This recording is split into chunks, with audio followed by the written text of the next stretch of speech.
Now she'll think we are absolutely crazy. I wouldn't worry too much. You're not exactly the most popular neighbor in the house, anyway. Thanks. What? You don't actually care what those idiots think, do you? No, of course not. It's just that Pauline seems all right. I'm not too proud of causing her all this trouble. It'll get fixed soon. Look, Jesse's gone out. We can now get inside flat 7 and see what he's been up to. Okay, yeah, that sounds good. We can also cross Pauline off the list. I've searched through her internet history, and needless to say, there's nothing exciting there.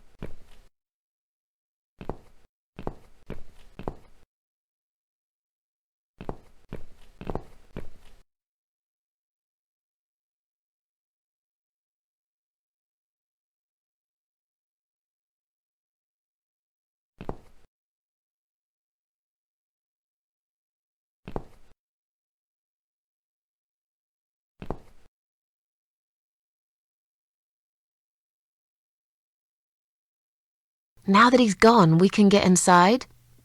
Yes, let's do that. I'll close my eyes and you pick that lock, Mitzi. Okay, but no peeking. I'd never. You've really hurt my feelings now. Yeah. Now close them.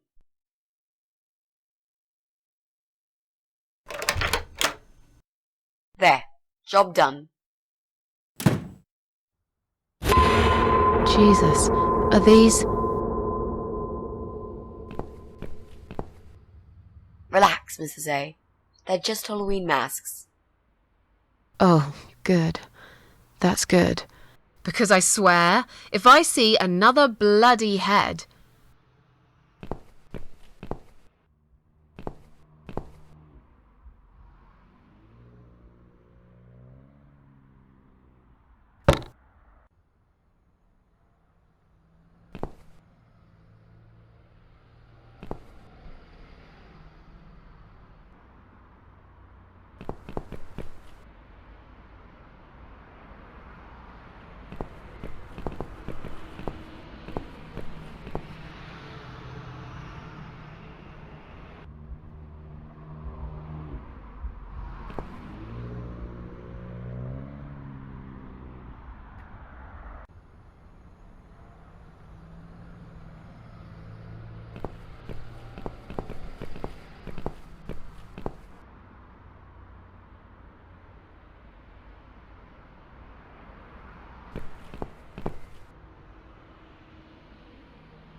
I'm going to push this cabinet out of the way.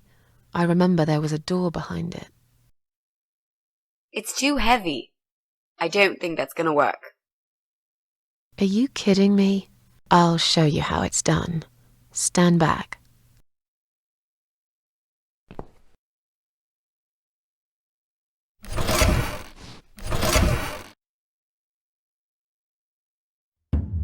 There, the door everyone's forgotten about. Wow. You're stronger than you look, Mrs. A. Yeah, perhaps I am.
I think I've got an idea.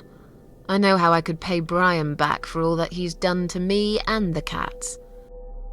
Brian. The guy from Flat 6, right? Yes, Brian, that nasty piece of shit. He deserves to be punished, you know, and this wedding dress will be perfect for this. You ever heard the legend of the cat widow? The cat widow? No, I can't say I have. Well, you're not from around here, but I'm sure Brian knows it. He grew up in this city just like me. So, what's it about? It's an old story about a ghost cat who takes a human form to haunt her killer. Wow, that's pretty crazy, Mrs. A. Do you really think we can pull it off? Yes. Yes, of course. We just need to prepare. A good costume will do the job. This dress, we can alter it. We'll need some red paint too. Are you sure about that? I promise this will work. And it will give us a chance to check his computer. If he's got one. Okay, so what do we need? Well, basically, we need 3 things. Red paint. There's a tin here. We could use that. The dress will make a great costume. We just need it in black. Also, it should look damaged. That's important. Cat Widow is a ghost after all. I'll need some scissors for that.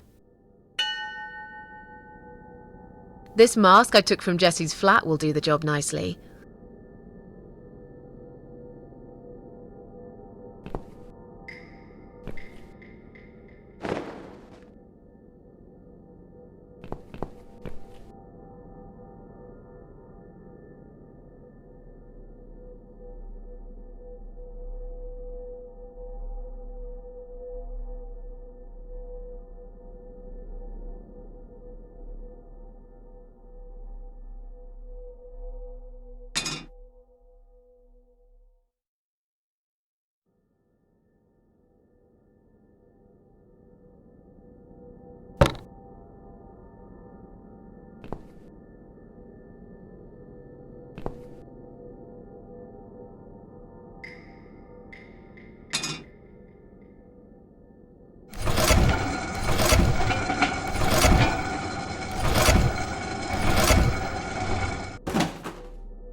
Okay, so what do we need?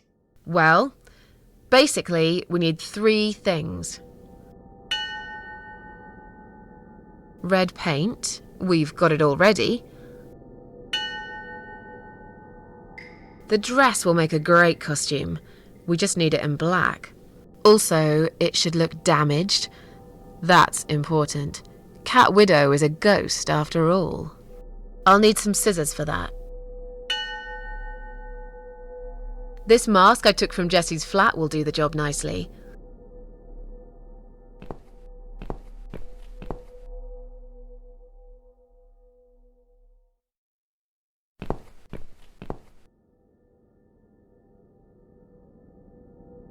We need to make some adjustments.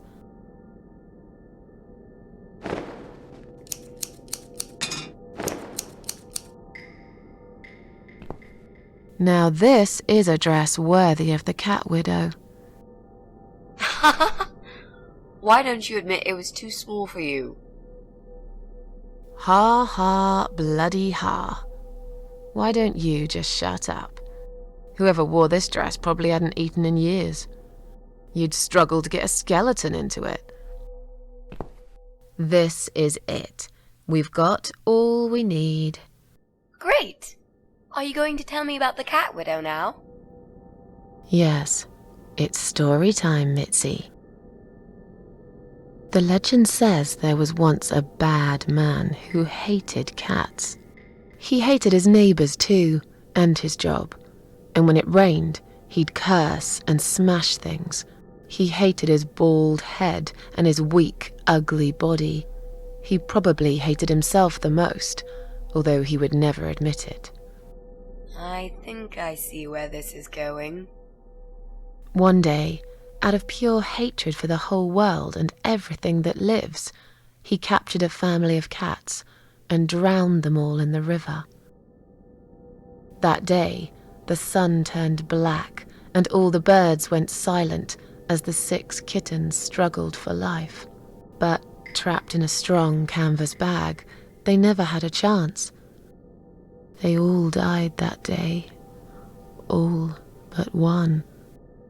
The mother cat, in a desperate fight to set herself free, by pure luck, clawed her way out of the bag and swam to the shore. She lost everything that day, her beautiful children and her proud husband. Her heart crashed into pieces as she watched their limp dead bodies stolen by the current. Running after them, she followed them for days, for as long as she could. Then, eventually, she lost sight of them. She stayed on the bank of the river for a while. The world stopped turning for her, her eyes empty and blind. And then, one day, she slowly slid down the bank and into the cold, dark water. She gave in to it.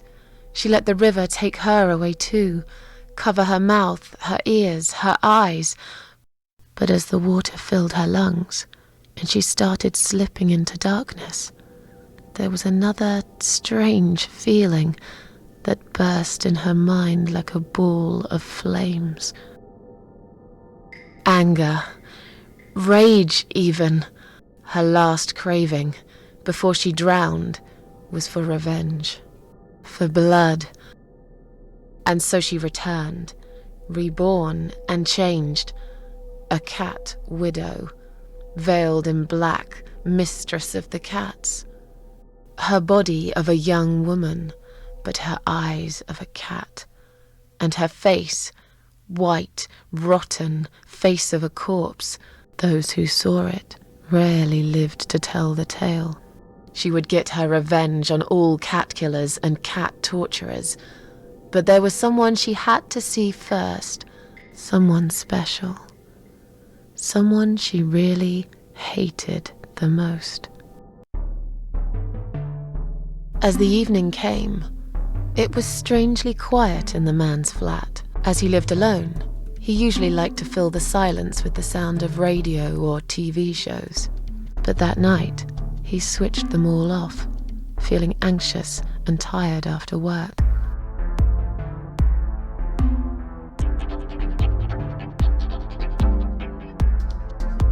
He tried to sleep, but couldn't. And for once, there wasn't anyone there he could blame for it. As he stared through the window, he kept thinking about how much he hated that view. He liked it once, a long time ago, when his wife was still there and they were happy together.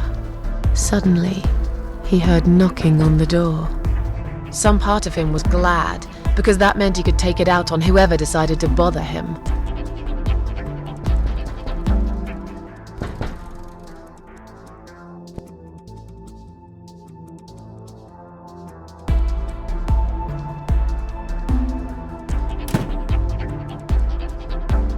There was nobody there. He almost felt disappointed, but before he turned to walk away, he suddenly noticed something down the hall. On a nearby wall, there was a giant shadow of a cat.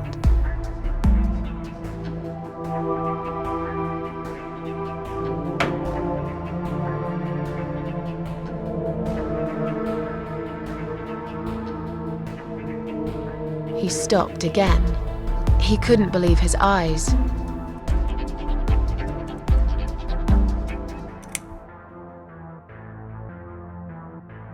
There was a cat's skull stuck on the seat of his bike.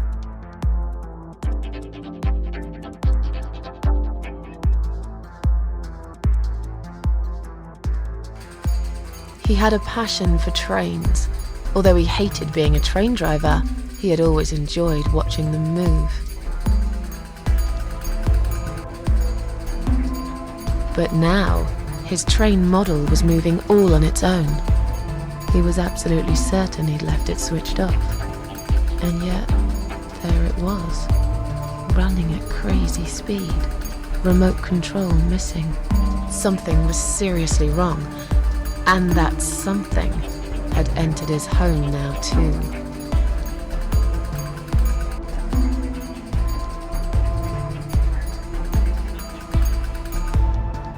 He hoped he was just imagining things, tired as he was. But there was another surprise waiting for him in his bedroom.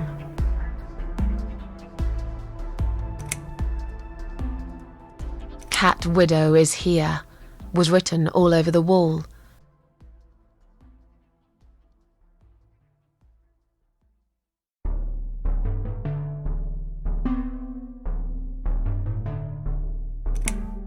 Getting really scared now, he decided to call the police.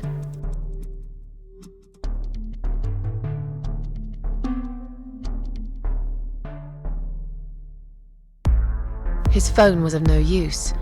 The SIM card had been removed, and that wasn't even the worst part. There was a photo of a black cat set as screensaver. He remembered this cat. He'd watched that strange pest control man put it in a cage and into his van. He'd looked at it through the window for a while, then pulled the curtains and went to bed. As in a dream, he went to the kitchen to get a drink.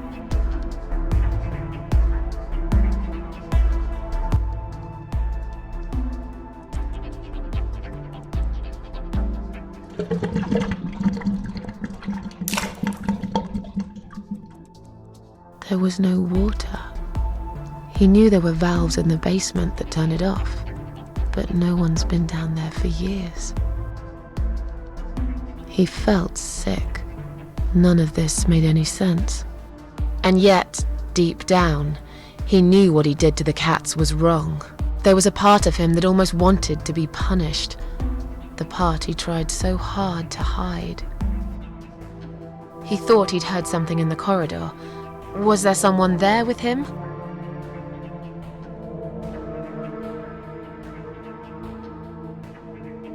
His head was spinning. He felt ambushed, trapped, like an animal. He had to get out of there. He stopped, paralyzed. He'd heard something right in front of him. A whisper, more like a her. She was there, in the dark corner of his living room, waiting. Black veil covering that pale, dead face, and yet he could almost feel Cat Widow's eyes piercing through him.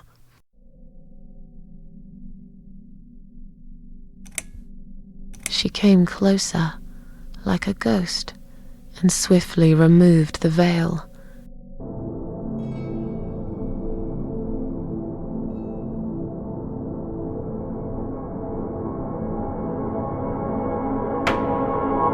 She came back for him, to take him to the river, to make him pay for what he'd done. As he looked into her eyes, he could feel the world spinning around him, his knees go weak, his pants suddenly wet around his crotch. As much as he hated life, he didn't want to die either. Inside, he was just a big, stinking coward. And then he fainted.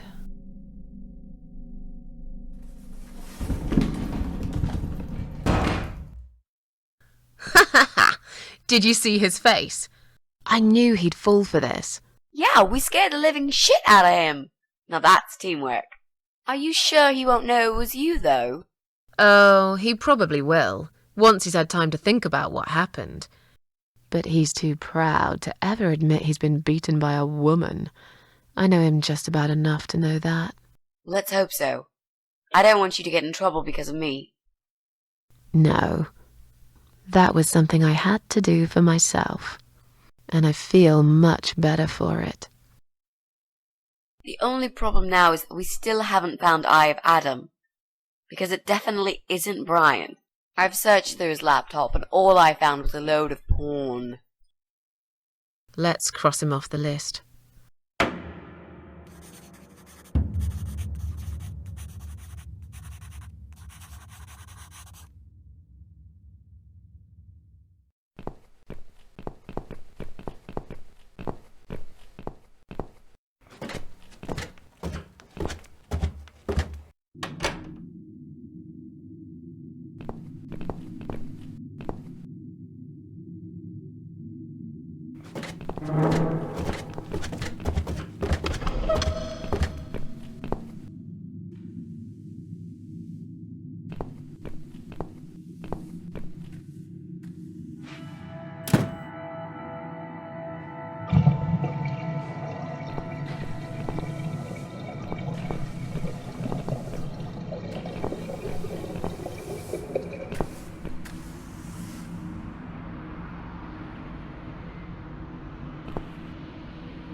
So, who's got windows over this side of the building? Well, Joe Davis lives right below. I guess we could also check one flat below Joe's. I just hope the cable's long enough. Let's find out, shall we?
I should be able to use that computer now.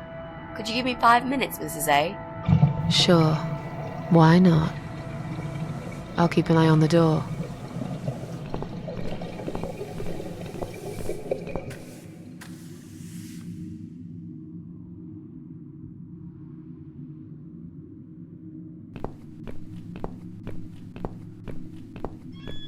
It's not him either. God damn it!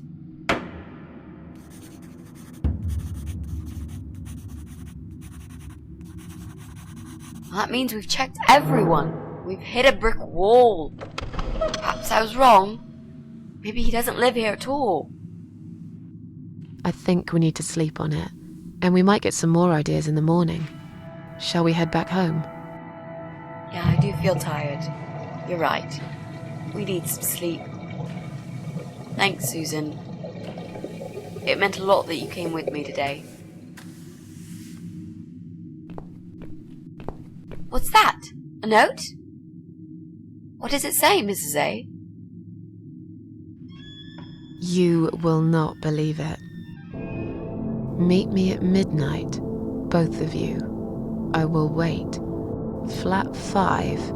Door will be open. Do not fear. Eye of Adam. Flat 5. That's the old guy. Can't be. It can't be him. I guess we'll find out. At midnight. We've got a few hours until then. Let's get some coffee.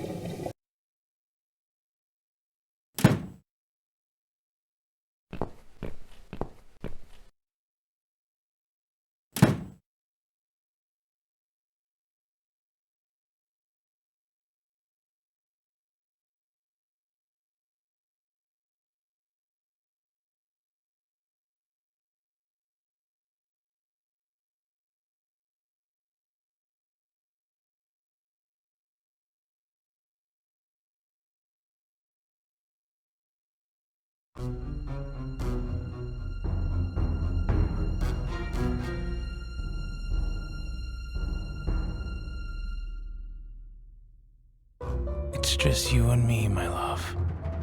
No one will find us here.